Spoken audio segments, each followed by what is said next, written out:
రాష్ట్ర దేవాదాయ శాఖ మంత్రి కొండా సురేఖ ఒక చుట్టపు చూపుగా మాత్రమే ఆమె వచ్చి వెళ్ళారు.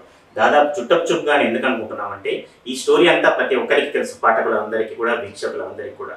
దేవాదాయ శాఖ మంత్రి కొండా సురేఖ తప్ప చాలా మంది కనపడ్డారు. దాదాపు కొన్ని నెలల కిందట ఏదైతే ఒకటి రెండు ఇన్సిడెంట్లకు సంబంధించి కొండా సురేఖ ఓఎస్డీ విషయంలో జరిగిన గొడవ, అది ముఖ్యమంత్రి స్థాయి వరకు వెళ్ళటం, చాలా మంది దీనిలో ఇన్వాల్వ్ కావటం, ఇదంతా కూడా ప్రచార ప్రసార సాధనాల్లో గిరికిలు కొట్టడం మనకు తెలిసిందే. ఈ పరిస్థితి అయిన తర్వాత ఇది కాంట్రాక్టుల కోసం వచ్చిందని కొంతమంది, వారి మధ్య ఉన్న విభేదాలు కొంతమంది అన్నారు. కానీ వీళ్ళు పొంగులేటి శ్రీనివాసరెడ్డి, రాష్ట్ర జిల్లా ఇన్ఛార్జి మంత్రి, వరంగల్ జిల్లా ఇన్ఛార్జి మంత్రి, తర్వాత పంచాయతీరాజ్ శాఖ మంత్రి, ములుగు ప్రాంతానికి చెందిన పంచాయతీరాజ్ శాఖ మంత్రి సీతక్క, కొండా సురేఖ దేవాదాయ శాఖ మంత్రి, వీళ్ళ ముగ్గురి మధ్య ఈ ట్రయాంగిల్ స్టోరీ నడిచింది.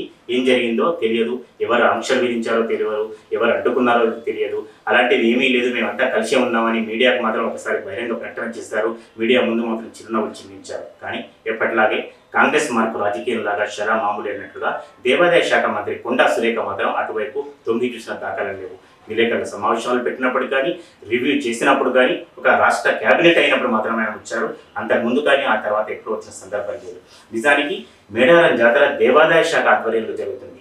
ఈ ఉండిల తతంగం కావచ్చు, మిగతా అన్ని కార్యక్రమాలు కావచ్చు, ప్రత్యక్షంగా పరోక్షంగా దేవాదాయ శాఖ ఆధ్వర్యంలో మాత్రమే జరుగుతాయి.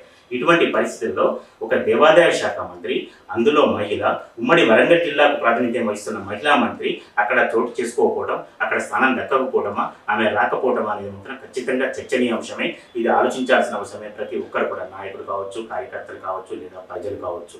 ఇటువంటి చర్చ జరుగుతున్న సమయంలో ఆమె నిన్న మాత్రమే వచ్చింది.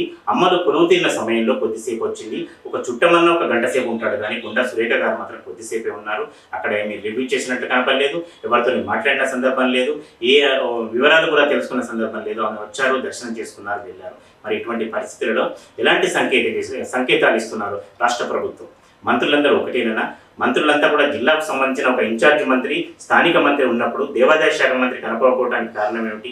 తర్వాత ఫ్లెక్సీలలో కూడా ఘట్టమ్మ దేవాలయం నుంచి మేడారం వరకు ఒక పార్టీ కార్యక్రమం లాగా, ప్రభుత్వ కార్యక్రమం కంటే పార్టీ ప్రభుత్వం లాగా ఫ్లెక్సీలు కట్టారు. ఓకే, వారికి సంబంధించిన కార్యక్రమం కావచ్చు, ప్రచారం చేసుకోవడానికి రాష్ట్ర ప్రభుత్వానికి, కాంగ్రెస్ పార్టీకి ఒక అవకాశం దొరికినప్పుడు ఎక్కడో ఒకటి మాత్రమే 100 ఫ్లెక్సీలు ఉంటే 1% మాత్రమే కొండా సురేఖకు సంబంధించిన ఫోటో కనపడింది. ఎక్కడ కూడా కొండా సురేఖ ప్రస్తావన కానీ, ఆమె ఫోటోలు కానీ, ఆమె ప్రాతినిధ్యం కానీ, ఆమె రివ్యూలు కానీ, ఆమె ఉనికి కానీ ఎక్కడ కూడా కనపడలేదు. మరి ఎటువంటి పరిస్థితుల్లో భవిష్యత్తులో దేవాదాయ శాఖకు సంబంధించి కొండా సురేఖ ఎలాంటి నిర్ణయాలు తీసుకుంటారు, ఎలాంటి రివ్యూలు తీసుకుంటారు, ఎలాంటి కార్యక్రమాలు చేపడతారనే ప్రతి ఒక్కరిలో కూడా ఆసక్తి ఉంది.